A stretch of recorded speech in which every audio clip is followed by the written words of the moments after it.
네, 안녕하세요. 반갑습니다. 저는 OK컷의 권정우라고 하고요. 어머나. 바로 시작 한번 해보겠습니다. 제 소개 먼저 간단히 하고 넘어갈게요.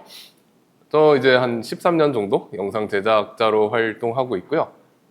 뷰티 다큐멘터리 TVC, 예능, 웹드라마 같은 것들 연출도 하고 촬영도 하고 그렇게 살고 있는데, 저렇게 거창한 것만 하는 건 아니고 150짜리 스케치도 나가고 강연 촬영도 나가고 그렇습니다. 그리고 이제 그거랑 별개로 유튜브 OK컷이라는 것도 운영하고 있는데, 이게 원래 촬영, 편집, 색보정 이런 것들 알려주는 채널이었다가 그냥 많이들 안 보시는 것 같아가지고 촬영 장비 리뷰 쪽으로 선회하고 있습니다, 요즘에. 그래서 제가 오늘 여러분들께 말씀드릴 내용은 영상 위주가 될 것이고요. 지금 제가 강의를 하는 것도 있지만 유튜브 리뷰도 이제 하고 있어요. 그래서 니콘 쪽에서 리뷰를 의뢰해 주실 때 저한테 말씀해 주셨던 것이 영상 장르를 많이 보여달라, 이런 얘기를 해 주셨어요. 그래서 영상 찍으려고 했는데 어떤 영상을 찍으려고 했냐면, 아는 배우들이랑 같이 영상 화보 같은 거 찍어보려고 했거든요. 패션 화보처럼. 근데 이제 장마철이라서 밖에 비가 오는 거예요. 그래서 어쩔 수 없이 스튜디오를 빌리게 됐고, 스튜디오 빌리니까 헤어 메이크업 실장님도 있어야 될 것 같고, 그런 거 섭외하다 보니까 돈이 너무 많이 들어가지고 이건 좀 억울하다 싶어가지고 뭐라도 남겨야지 해서 제가 단편 영화를 한 편 찍어봤습니다. 단편 영화를 찍었는데, 단편 영화를 찍기 위해서 섭외한 스튜디오, 이게 사실은 카메라 테스트에 의도가 조금 숨어 있어요. 첫 번째로는 제가 3명에서 찍었거든요. 총 스텝이 저 포함해서 3명이었는데 소규모 스텝이 소규모로 촬영을 할 땐 조명을 많이 못 써요. 그래서 자연광을 조금 적극적으로 활용할 필요가 있었기 때문에 통창이 커다랗게 있는 저 스튜디오를 골랐고, 두 번째는 우드톤 테스트였습니다. 제가 영상용 카메라 고를 때 제일 중요하게 보는 것 중에 하나가 우드톤이에요. 우리 얼굴도 나무색이잖아요. 그리고 뒤에 배경도 나무색인데, 나무색 앞에 사람이 딱 서 있으면은 좋은 카메라는 그게 잘 구분이 되거든요. 근데 안 좋은 카메라들은 그게 좀 안 예뻐요. 그래서 제가 우드톤 컬러 테스트를 하기 위해서도 저 스튜디오를 섭외했어요. 저 스튜디오가 천장부터 바닥까지 다 우드거든요. 그리고 마지막으로 장마철이라서, 원래는 비가 온다 그랬었습니다. 촬영 당시에는 비가 안 오긴 했지만. 그래서 장마철로 조도가 낮잖아요. 그러면 이제 암만 자연광으로 들어온다 하더라도 아무래도 이제 좀 어둡기 때문에 그 저조도 환경에서 니콘 Z6-3가 어느 정도의 성능을 발휘하는지도 궁금했고요. 이러한 저의 궁금증을 해결하기 위해서 단편 영화를 찍어봤는데, 단편 영화 현장에서 제가 걱정했던 게 일단 첫 번째로 두 가지가 있었습니다. 어쨌든 단편 현장이니까 프로덕션 환경이란 말이에요. 프로덕션에서는 카메라가 꺼지면 안 돼요.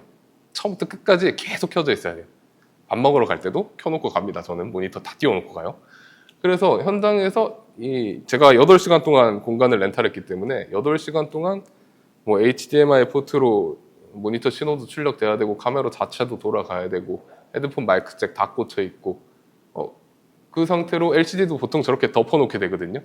열 수가 없어요. HDMI 같은 것 때문에 수입을 쓰기가 어렵기 때문에.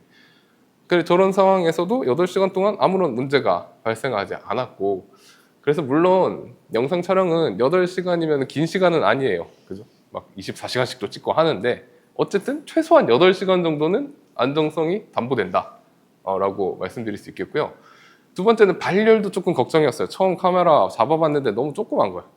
이걸로 어떻게 영상을 찍지 싶은 수준으로 너무 작았는데, 이 조그만 카메라가 6K 로우로 촬영을 한다 그러니까 6K 로우면 되게 큰 느낌이잖아요. 그러니까 발열이 뜨지 않을까 고민을 했습니다. 그래서 테스트를 해봤는데, 저도 Z6-3를 예약 구매했거든요. 그러니까 사은품으로 저기 오더라고요. 엔젤보드 CF 익스프레스 B SE 512기가짜리. 제로 한번 테스트를 해봤어요. 제가 검색해보니까 가격이 생각보다 비싸지 않아요. 상당히 가성비가 좋은 CF 익스프레스 카드였는데, 젤을 꽂고 N로우로 발열 테스트를 해봤는데 1시간 37분 정도 찍히는데, 그거 3번 반복할 때까지 발열이 뜨지 않았어요. 그리고 실제로 프로덕션 현장에서도 발열 경고조차 뜨지 않았고요. 그래서 촬영 현장에서의 발열이랑 안정성 측면에서는 저는 상당히 신뢰하다고 생각을 했습니다. 그리고 또 현장에서 되게 마음에 들었던 거. 이거 데이터 관리 측면인데, 이게 좋은 영상을 뽑기 위해서는 결국은 데이터를 많이 처리할 수 있어야 돼요. 그러면은 용량이 커지게 되는데, 그러면은 그게 카메라에도 부담이 되지만 포스트 프로덕션에서도 부담이 돼요. 편집할 때도. 근데 Z6-3의 6K N로우, 6K 로우 24p의 용량을 보면 1490Mbps 정도 나옵니다. 요거를 제가 어느 정도인지 쉽게 감 잡게 해드리려고 경쟁 모델을 데리고 왔어요. 경쟁 모델은 프로덕션 현장에서 실제로 많이 쓰이고 있는 레드 코모도, 레드사의 코모도입니다. 니콘이 먹었죠? 레드? 네, 이제 자회사지만. 제 같은 경우에는 6K 24p로 찍었을 때 2240Mbps 정도가 나와요. 그러니까 니콘 로우가 용량이 3분의 2 정도밖에 안 되는 거죠. 이러면 512기가로 45분 동안 촬영이 가능합니다. 그러니까 6K 로우 24p를, 그것도 고품질로 512기가에 45분 촬영 가능하다는 거는 가성비, 그러니까 용량 대비 그 이미지 퀄리티로는 상당히 좋은 수준을 보여준다고 생각해요. 이렇게 최고급 퀄리티의 이미지에 데이터 관리 측면에서도 충분히 경쟁력이 있고, 그 다음으로는 최고급까지 필요 없는데 그래도 어느 정도의 영상미가 필요한 현장들, 그런 상황에서 니콘 로우는 또 4K 로우도 지원을 합니다.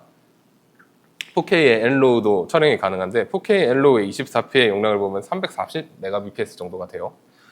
이거 우리 라이벌로 이제 제가 설정한 거는 역시 프로덕션 환경에서 굉장히 많이 쓰이는 소니의 FX3라는 카메라인데, 소니 FX3에서 고품질의 영상을 찍어야 될 때, 뭐 가수분들 라이브를 찍어야 된다든가 아니면 뭐 웹드라마를 찍어야 된다든가 할 때 소니에서 가장 좋게 뽑을 수 있는 게 이 XAVC-S I 4K 422 10비트거든요.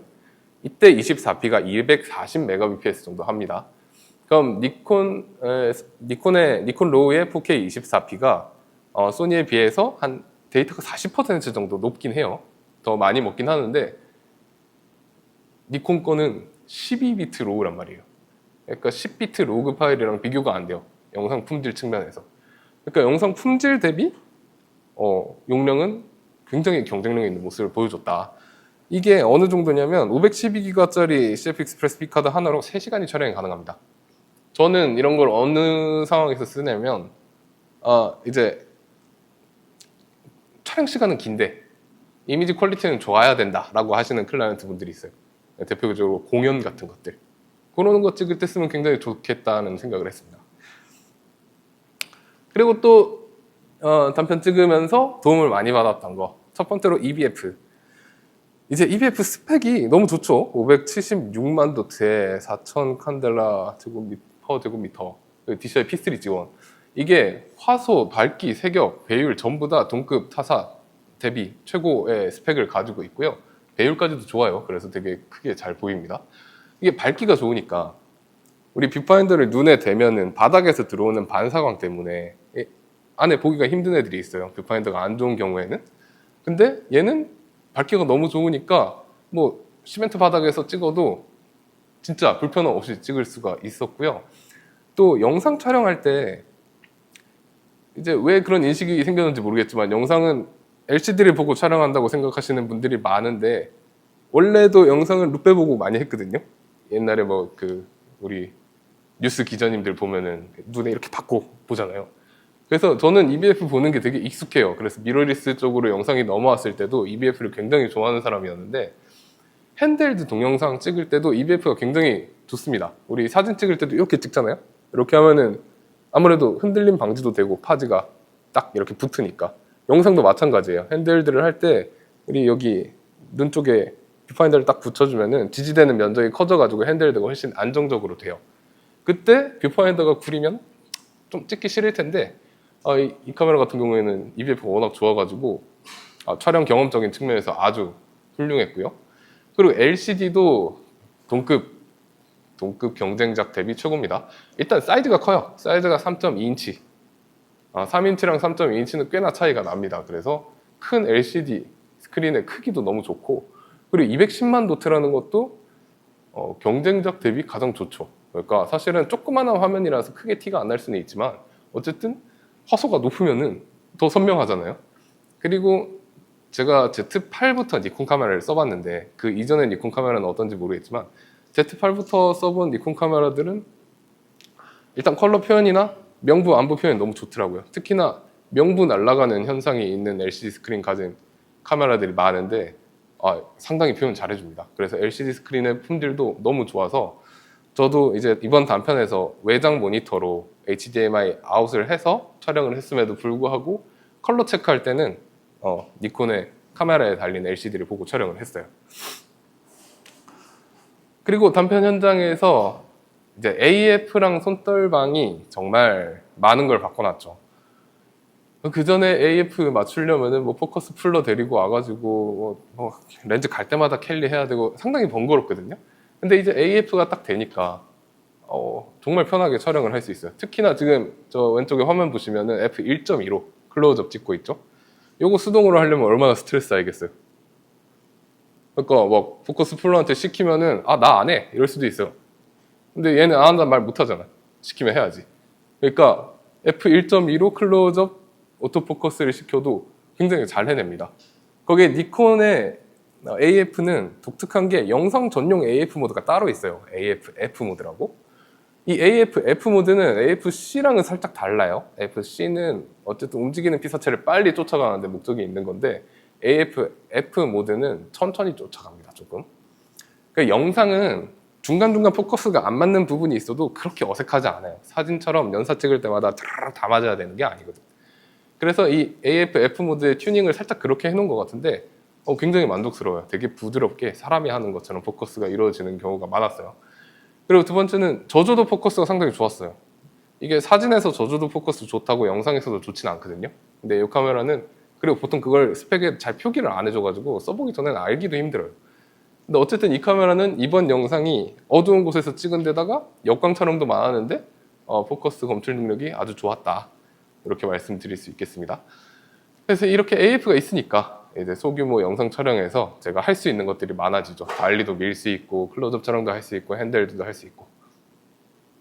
핸드헬드 말 나왔으니까 두 번째로 손떨방. 이 부분도 상당히 중요한 부분인데 이 카메라에 5스톱짜리 손떨방이 들어갔다고 나오더라고요. 그래서 좀 의외였어요. ZF에서 8스톱짜리가 들어갔었는데 왜 5스톱짜리를 넣어줬을까? 뭐 그런 생각도 했었는데 이게 사진에서는 솔직히 잘 모르겠는데 영상에서는 저는 좋았어요. 왜냐하면 ZF의 영상이 핸드헬드를 하기에 너무 탁탁 붙어요. 그러니까 흔들림을 너무 잡으려고 하다 보니까 얘가 어색하게 영상이 이렇게 흘러가야 되는데 이렇게 안 흘러가고 탁탁탁 이런 식으로 화면이 흔들리는 거예요.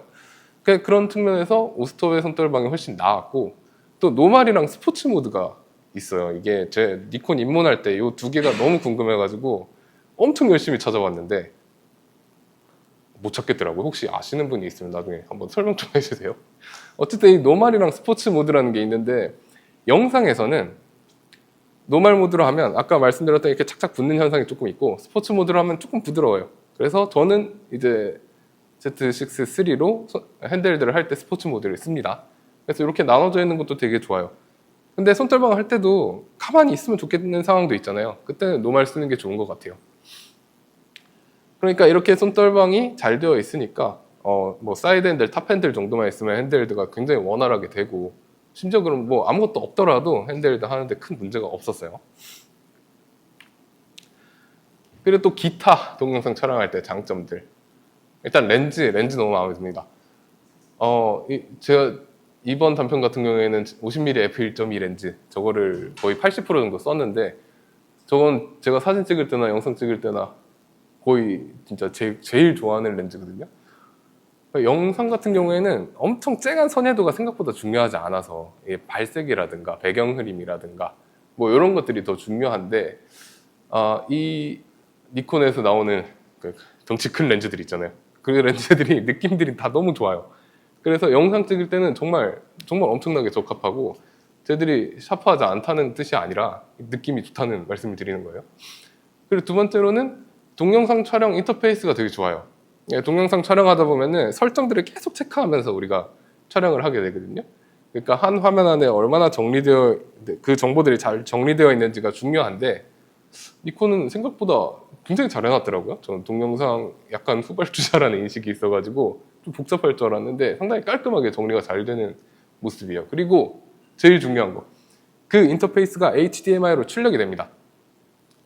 이게 이제 시내 카메라를 쓸 때는 저는 그게 당연하다고 생각을 했는데 미러리스로 오고 나니까 소니도 안 되고 캐논도 안 돼. 뭐 하나씩 하자가 있어요. 근데 니콘은 어쨌든 다 빠지게 해주셨더라고요. 이렇게 다 빠지는 건 니콘이랑 파나소닉밖에 없거든요. 그래서 저것도 상당히 좋은 특징이었고요. 그리고 배터리도 상당히 오래 가요. 6K 로우를 찍는데 2시간 동안 배터리 하나로 찍을 수가 있습니다. 이것도 상당히 놀라운 부분이었죠. 그리고 오디오 라인 입력. 오디오 라인 입력이 뭔지 영상을 안 하시는 분들은 모르시는 경우도 많을 텐데 외부에서 증폭된 소리를 카메라에 집어넣을 수 있다는 얘기거든요. 예, 카메라는 어쨌든 촬영 장비다 보니까 오디오 성능이 엄청 뛰어나지 않은 경우가 많아요. 그래서 우리가 현장에서 보통 동시 녹음 기사님들이 들고 다니는 좋은 레코딩 장비로 녹음한 거를 따로 나중에 후반 작업에서 싱크를 시킨 다음에 영상을 만들거든요. 근데 막상 일을 하다 보면 뭐 웹 예능에 들어갔는데 수요일에 촬영 끝났는데 금요일날 온에어 해야 된대. 뭐 이런 경우가 실제로 있어요. 그럼 나 어떡하겠어, 해야죠. 그런 경우에는 이 싱크 맞추고 있는 것 자체가 일이 된단 말이에요. 근데 동시 기사님한테 그 라인을 받아가지고 라인 입력을 넣어주면은 그 깨끗하고 좋은 녹음 장비로 녹음한 사운드가 제 카메라로 다이렉트로 들어오게 되는 거예요. 카메라의 프리앰프를 최대한 피해가지고. 그러니까 고품질의 그 사운드를 바로 넣어줄 수 있어서 워크플로우의 단축 효과가 있어요. 그리고 사이즈 작고 그립감 좋은 것도 상당히 좋았고요. 자, 그래서 이렇게 제가 찍었는데 이거 제가 1번 세션, 2번 세션 보여드리려고 그랬는데 항상 못 보여드려서 이거 이렇게밖에 안 되네.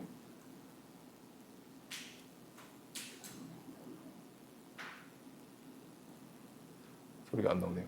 아무튼 이런 단편을 찍었습니다.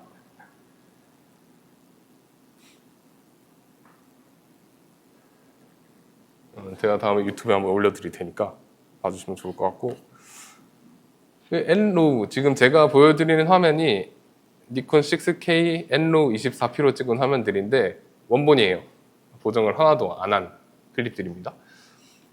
이 N로우는 지금 Z6-3의 N로우는 최대 6K 60P까지 촬영이 가능하고 방금 말씀드렸다시피 용량 합리적이고요. 그리고 컴퓨터 요구사양이 생각보다 괜찮아요. 그러니까 8K 로우랑 비교하시면 안 돼요. 8K 로우는 빡센 게 맞고 6K 로우는 굉장히 잘 들어갑니다. 이 제가 지금 쓰고 있는 맥북이 M3 맥스 기본형이거든요. 기본형에서 6K는 색보정까지 다 먹여도 아무런 문제 없이 프레임 드롭 없이 잘 돌아가요. 그리고 아래쪽에 4개 정리해 놓은 거는 이제 로우의 특성이에요. 영상에서 로우를 써야 되는 이유. 첫 번째로 자유로운 감마, 색 공간 설정이 가능합니다. 두 번째로 12비트의 엄청난 데이터를 가지고 있어요. 이거는 사진에 익숙하신 분들도 다들 익숙한 개념이죠. 그리고 다이나믹 레인지랑 보글력도 상당히 좋고, 그리고 N로우의 장점 중에 하나가 제가 제일 마음에 들었던 거, 기본 색감 표현이 굉장히 깔끔해요. 그래서 제가 방금 보여드렸던 것도 이제 모두 보정이 안 된 기본 색감인데 사실 이 스크린의 색감은 좀 달라요. 그래서 나중에 맥북 보셔도 되고 한번 보시면 좋을 것 같은데 어쨌든 기본 색감이 너무 좋아요. 제가 N로우의 워크플로우를 3개 정도 소개를 해드릴 텐데 그래서 첫 번째로 가장 추천드리는 워크플로우가 찍은 그대로 보정하는 겁니다. 우리 사진 보정하는 거랑 똑같아요. 사진 로우로 보정하면은 그냥 라이트룸에 넣고 거기서부터 시작하잖아요. 우리도 찍은 그대로 촬영할 때 N로우 설정하시고 오른쪽으로 가보면은 뭐 SDR로 선택할 수도 있고 N로그로 선택할 수도 있고 그래요. 그냥 SDR로 놓으신 다음에 촬영을 진행하세요. 그리고 다빈치에 집어넣으면은 그 SDR 제가 찍었던 화면 그대로 다빈치에 들어갑니다. 그 상황에서 복구를 하면 돼요. 다 들어 올라지고 다 떨어지고 보정 굉장히 잘 먹어요. 그리고 추가적으로 카메라 로우에서 왜곡 보정이나 비네팅 같은 것들을 활용하실 수가 있어요. 이 방법은 정말 뭐 설명할 게 없죠. 쉽고 간편하고 직관적이고 제가 가장 추천드리는 방식이고, 영상에서 로우 촬영이라는 게 어렵다고 생각하시는 분들은 진짜 전혀 그러실 필요가 없습니다. 훨씬 쉬워요. 로그보다 로우가 훨씬 쉽습니다. 훨씬 쉽고 좋아요. 자, 두 번째 방법은 N로그. N로그와 니콘에서 제공하는 N로그 기본 럿을 활용한 보정 방법이에요. 이것도 촬영할 때는 N로우에 SDR로 촬영을 진행하시면 됩니다. 촬영 진행하실 때 로우 촬영을 하실 때 굳이 N로그로 놓으실 필요가 전혀 없어요. 모니터링만 힘들 뿐. 그래서 SDR로 촬영을 하신 다음에 카메라 로우에서 뭐 컬러 스페이스 감마 지정하고 뭐 럿 적용하고 뭐 카메라 로우에서 왜곡 보정 비네팅 활용한다 적어놨는데, 어떤 식으로 이루어지는지 한번 보여드릴게요.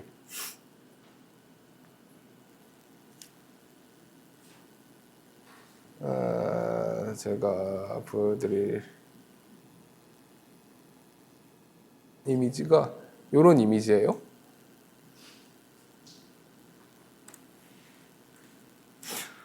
자, 이게 어떤 이미지냐면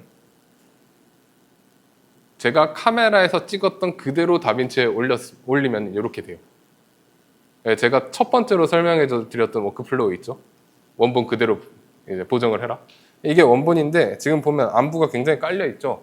엄청 우그러 틀어져 있는데 이게 로우 파일이기 때문에 보정이 굉장히 쉽게 됩니다.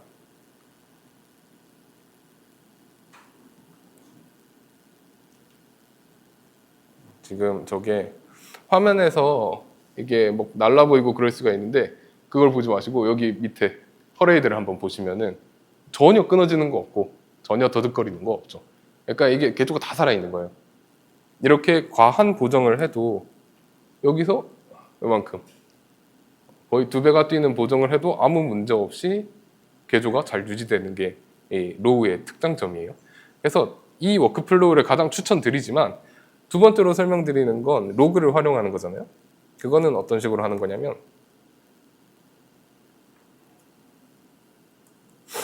자, 이렇게 제가 SDR로 찍어왔어요. SDR로 찍어왔는데 로그를 쓰고 싶다 하면은 다빈치에서 제일 왼쪽에 가시면 카메라 로우라는 탭이 있습니다. 여기서 디코드 유징이라는 데서 프로젝트가 아니라 니콘 디폴트라는 거 클릭하시면 이렇게 화면이 뿌옇게 바뀌어요. 이 상태가 N로그 상태인 거예요.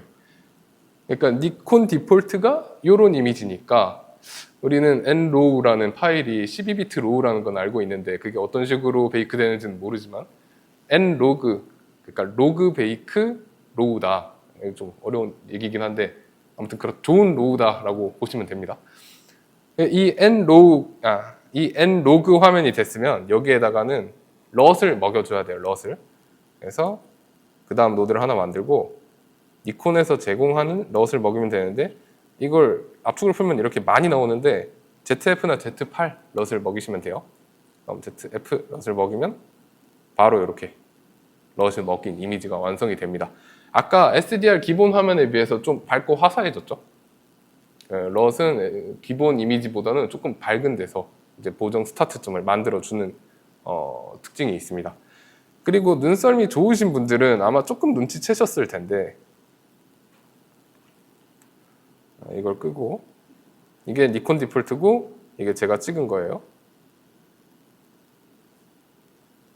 이게 니콘 디폴트로 하면은 렌즈의 왜곡이나 비네팅을 아예 보정하지 않아요.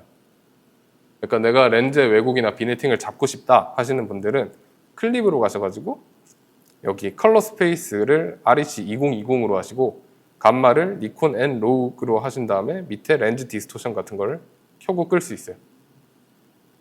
그래서 렌즈 디스토션을 없애실 수도 있고 비네팅도 없애버릴 수도 있어요. 근데 저는 이걸 다 좋아하는 편이라서 전부 다 남겨두는 편이에요. 자, 이렇게 하는 게 N로그고요. 참고로 이렇게 로그로 편집을 하실 분들은 요 럿 먹인 거 앞에 있죠.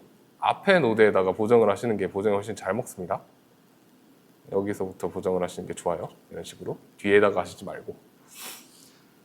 그리고 이제 마지막 이제 CST라는 걸 활용하는 방법이 있습니다. CST는 컬러 스페이스 트랜스폼이라는 이제 다빈치 리졸브의 이펙트인데, 이게 컬러 스페이스랑 감마를 바꿀 수 있어요.